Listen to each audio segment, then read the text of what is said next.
आप सबों को प्रभु यीशु मसीह के मधुर और मीठे नाम में जय मसीह की।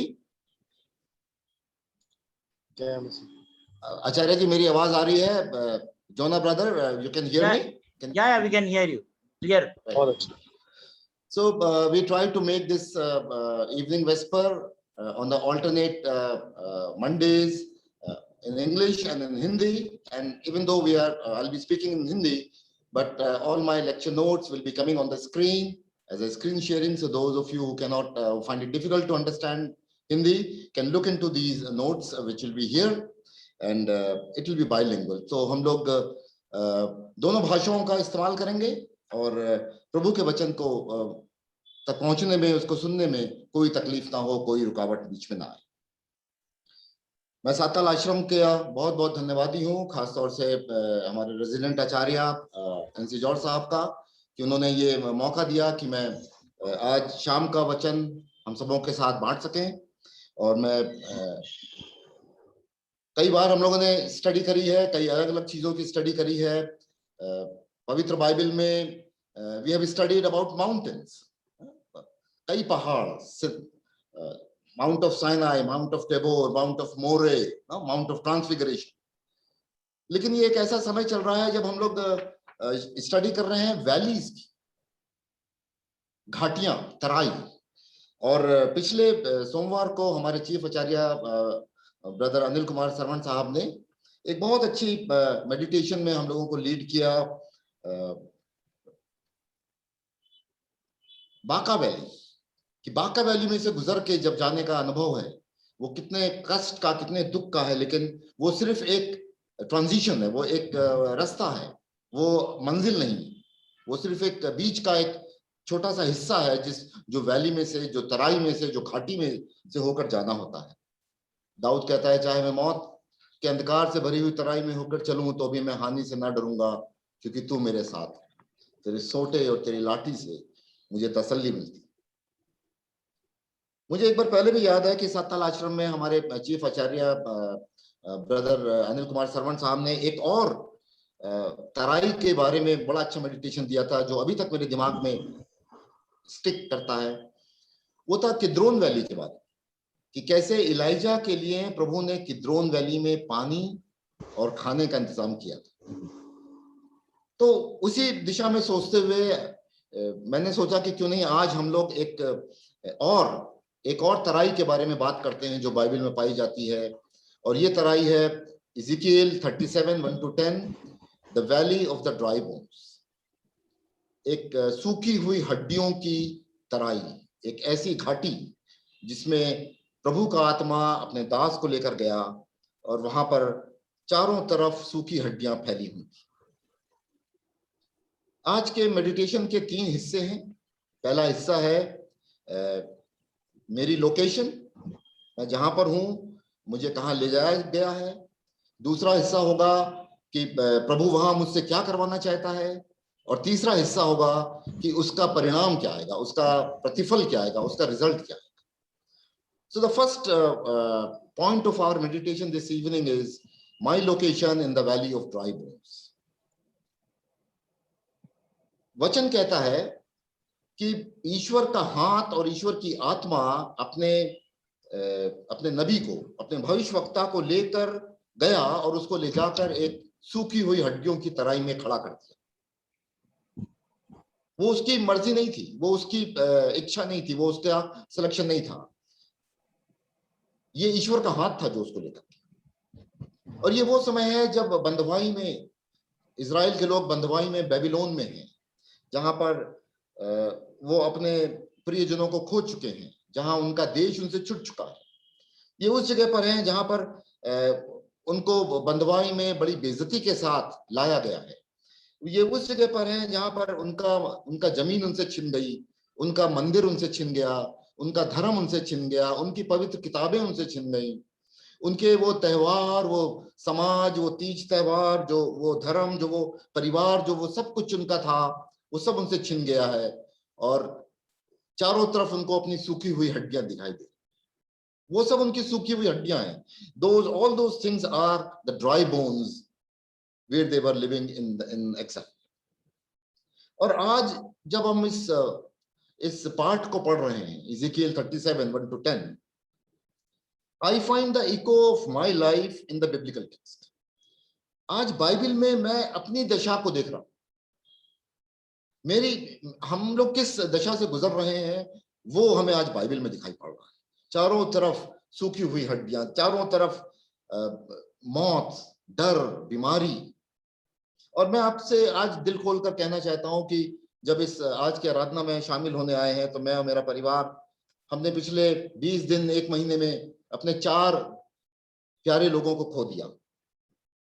हमारे 4 लोग हमारे परिवार के, एस्तर के बड़े भाई, एस्तर की बड़ी बहन के हस्बैंड, एस्तर के भाभी के बहू छोटी वो, और भाभी के भाई, 4 लोग जो हमारे निश्चित परिवार के थे। विद इन 20 डेज हमारे सेनेट के रजिस्ट्रार साहब संतानु पात्रो, जो हमारे बहुत अच्छे मित्र, हमारे मेंटर थे, उनका जीवन चला गया। हमारे इमानुएल तातापुड़ी, डॉक्टर इमानुएल तातापुड़ी, हमारे परिवार के सदस्य जैसे, हमने उनको खो दिया।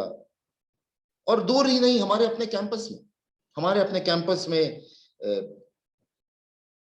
हमारे एक माली जिनका नाम इजराइल है, वो बीमार हुए, 5-7 दिन में अस्पताल में उनकी मौत हो गई। हमारी धोबन अम्मा हमारे कैंपस में रहते हुए वो गुजर गई।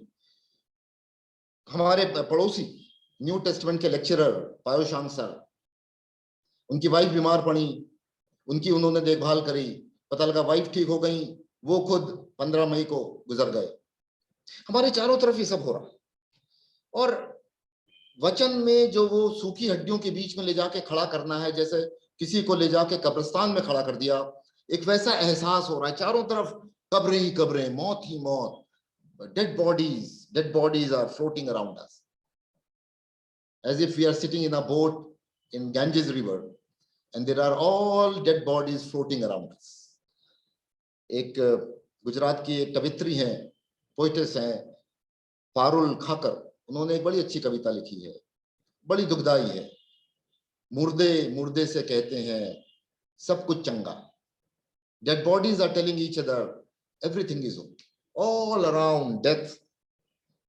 ये हमारी सूखी हड्डियों की घाटी जिसमें आज हम अपने आप को पाते हैं। चारों तरफ मौत का डर है, चारों तरफ बीमारी का डर है, हॉस्पिटल में जगह नहीं है, दवाइयां नहीं है, वैक्सीन नहीं है, ऑक्सीजन नहीं है, स्कूल बंद हैं, काम करने की जगहें बंद हैं, हमारे लोगों के काम छूट गए, घर बैठा दिए गए, तो जो भी उनको मिलना चाहिए था तनख्वाहें वो बंद हो गई। एक जो ईश्वर की उपस्थिति का एक बड़ा निशान होता था, एक visible sign of God's presence, church, जहां जाने के लिए हम लोग आतुर होते थे, जहां जाने के लिए हम लोग खुश होते थे कि when my friends told me, when my brothers told me, let us go to the house of the Lord, how much I rejoiced.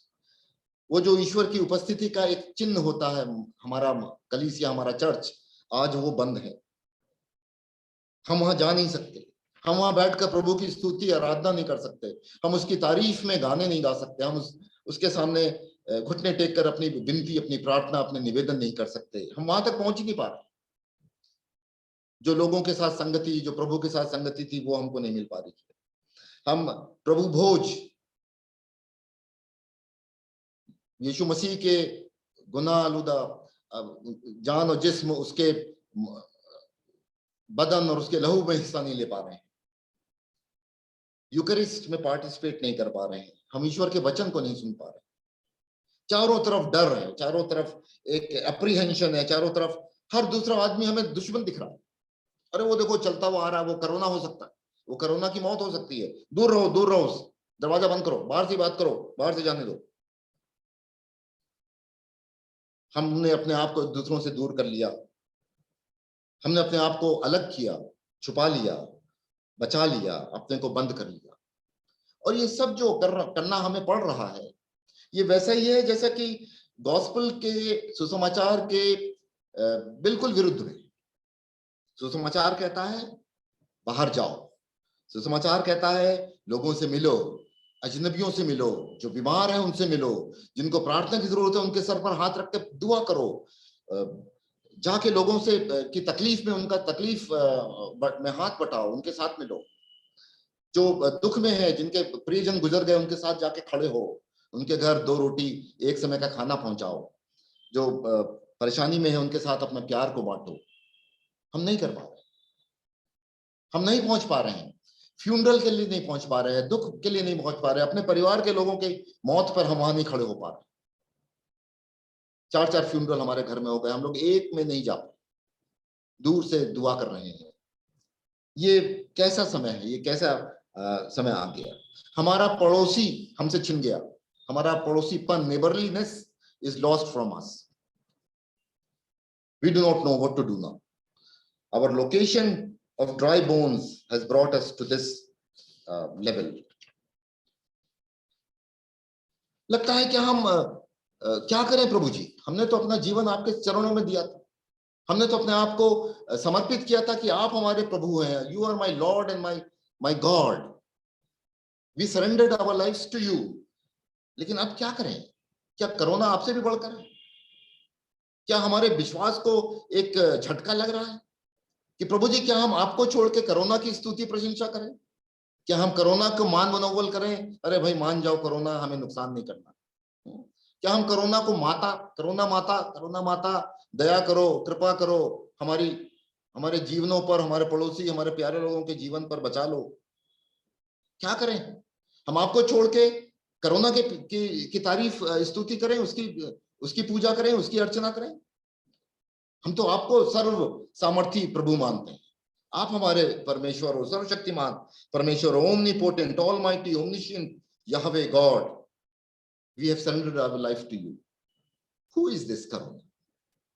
What challenge this corona is putting before our faith, taking us, bringing us to this faith crisis, a time when our faith is shaking. We do not know how to hold on to our faith in you, you who is the source of life and creation.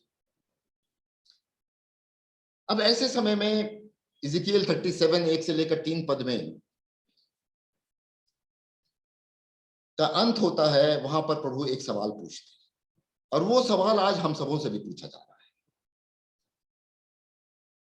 आदमी है, आदम की संतान, क्या ये हड्डियां जी सकती?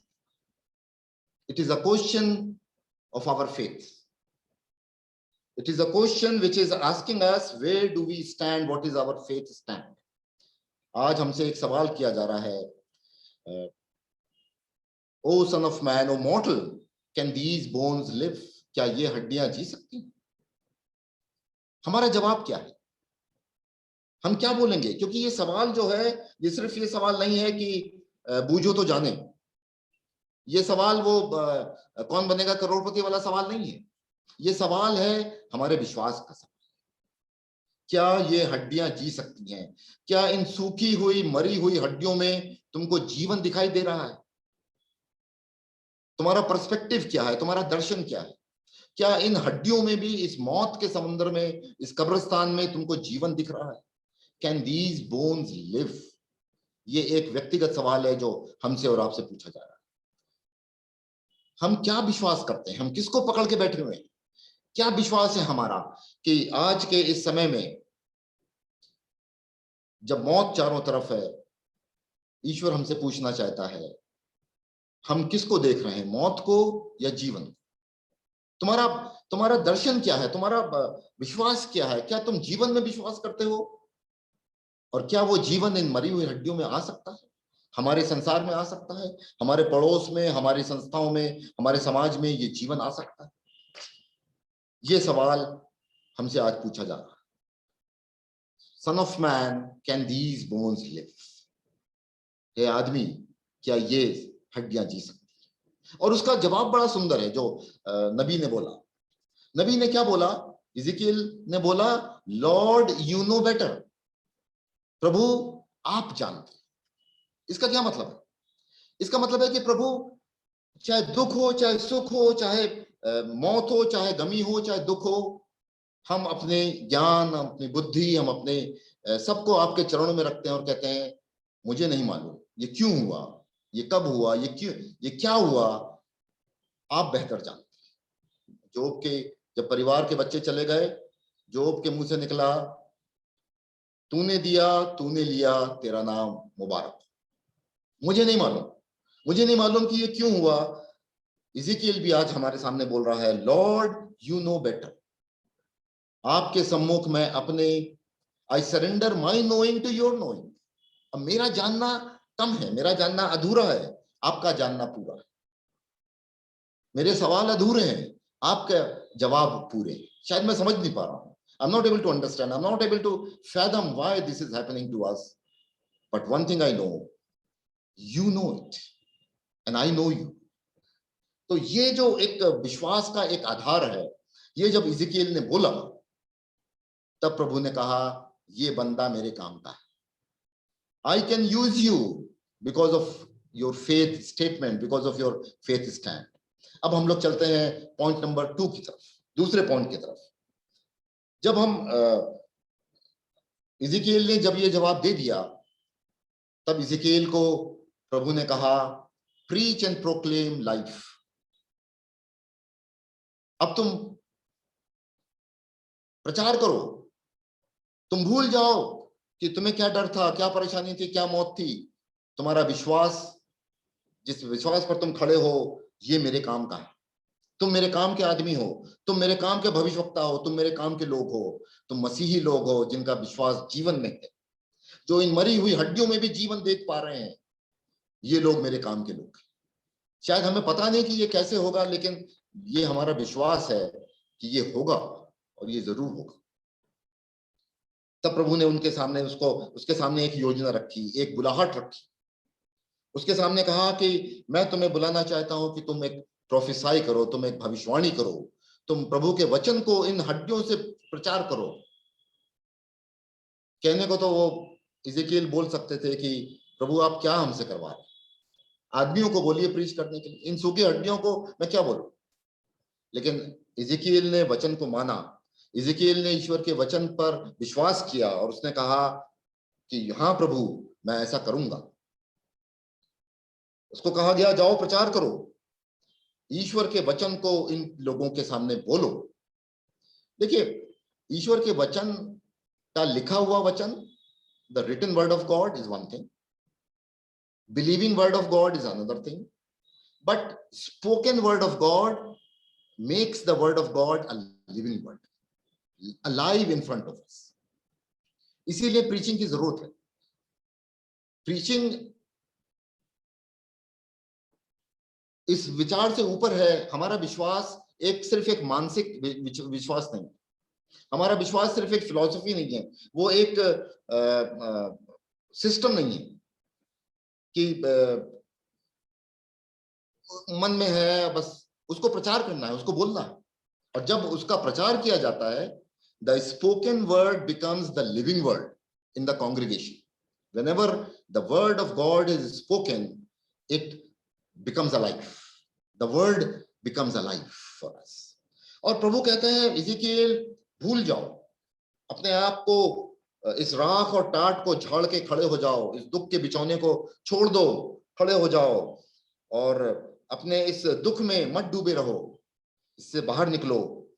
अपने इस दुख के समय को गाना गाकर प्रभु की स्तुति प्रशंसा करके बाहर निकाल लो, सिंग द ब्लूज अवे, और मेरे एक उपयोगी बर्तन बनकर, मेरे माउथ पीस बनकर मेरे वचन का प्रचार करो। मैं यहां ये करने जा रहा हूं, I will cause breath to enter. मैं ये करूंगा, मैं ये करूंगा, मैं ये करूंगा, मैं ये करूंगा, ताकि वो जाने, ताकि पूरी दुनिया जाने कि मैं यहोवा परमेश्वर। अभी लोग नहीं जान रहे, अभी लोगों को लग रहा है कि कोरोना भारी है, कोरोना विजयी है, कोरोना ज्यादा बड़ी ताकत है, हमारा प्रभु कुछ भी नहीं।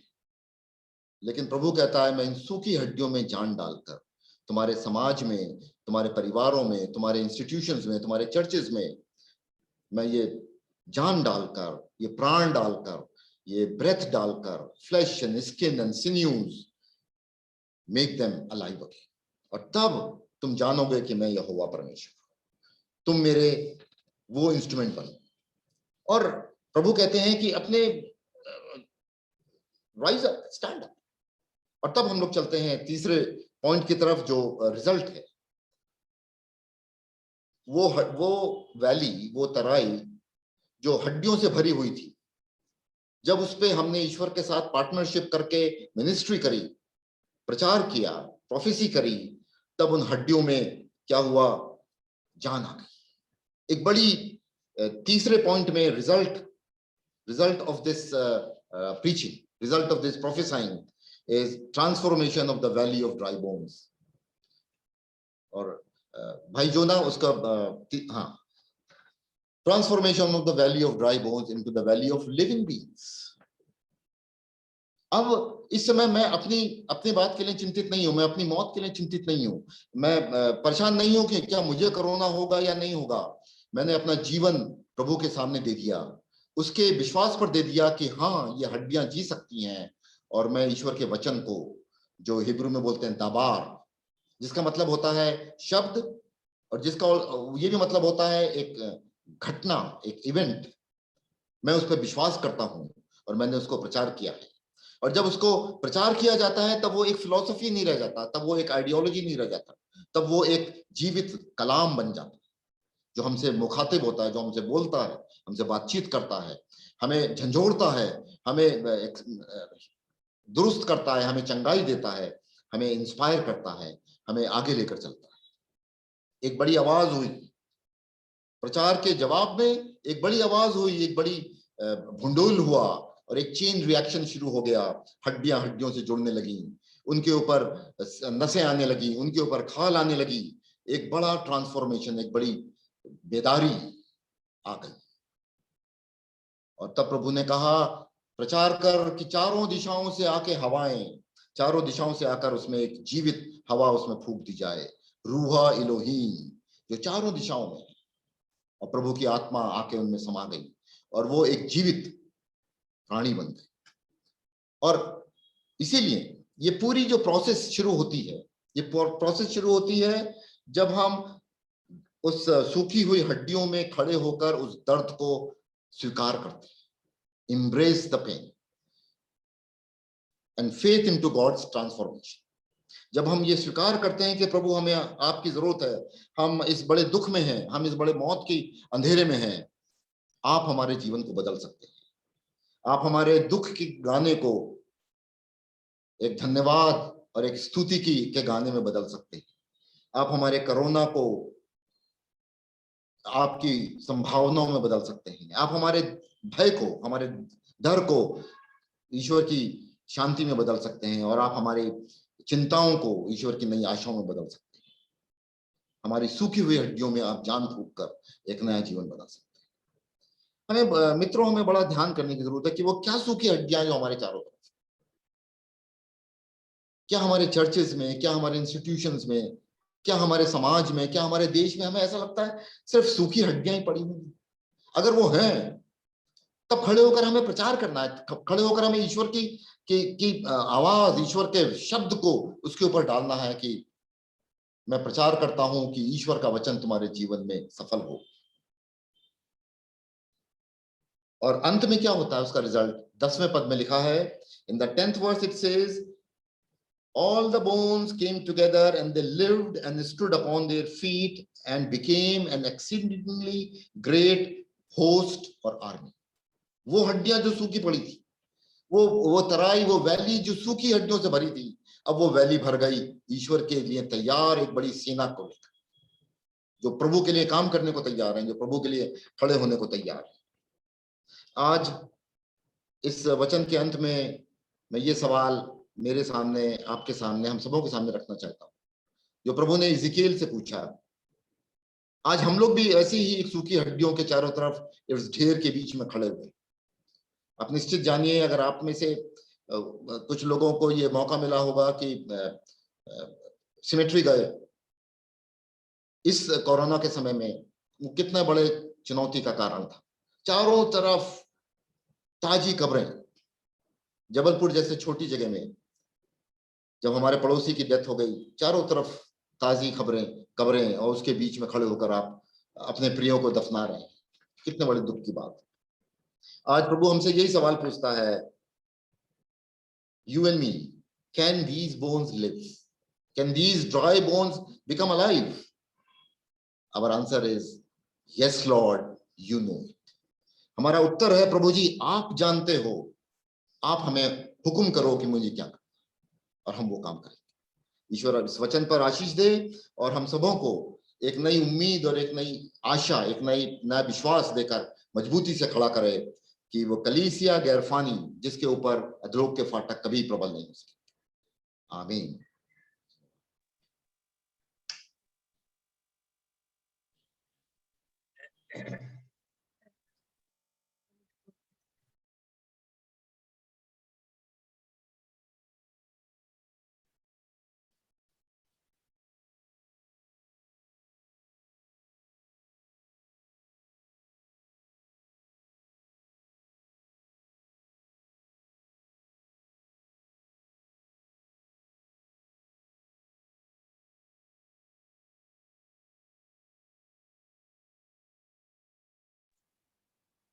तो जो ना वॉइस नहीं आ रही।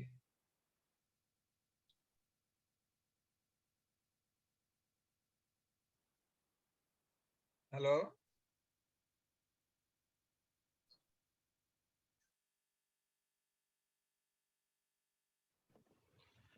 Brother Jonah, when you are sharing the screen, please share the sound as well.